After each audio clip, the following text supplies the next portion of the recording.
আমার মতন কার কার কাটল বিচি প্রিয়? আমার তো খুব ভালো লাগে। আর তাই আমি আজকে রান্না করব কাটল বিচি দিয়ে শীতল দিয়ে। আর এখানে দেখো আমি শীতলগুলো ধুয়ে নিচ্ছি, আর বিচিগুলো আমি একটু সিদ্ধ দিয়ে দিয়েছি।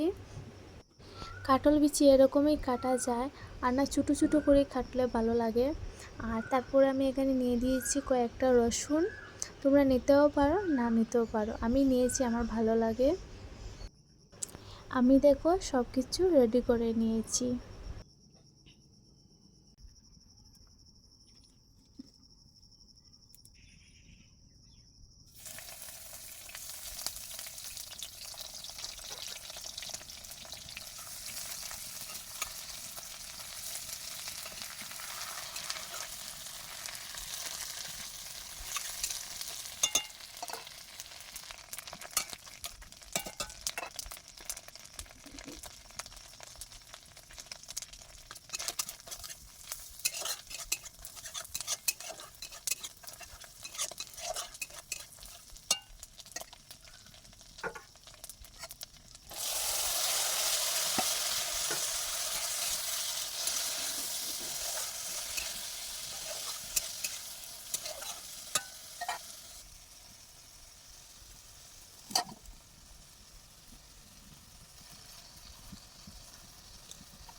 শীতলের তরকারিতে একটু জাল না হলে হয় না, আর তাই দেখো আমি এই নাগামরিচটা দিয়ে দেবো। আর নাগামরিচটা দেখো দেখতে কত কিউট।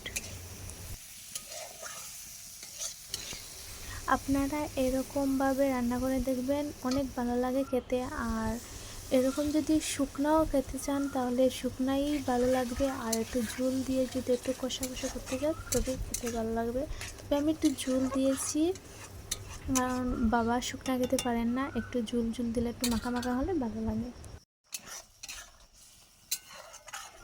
তো এখন দেখো আমার তরকারিটা হয়ে গেছে, আর একটু করেই নামিয়ে নেব। আর এরকমভাবে কে কে খেতে ভালোবাসে অবশ্যই বলবে, আমার তো খুব ভালো লাগে। আর কাটল বিচি হলে তো আর কোনো কথাই নেই।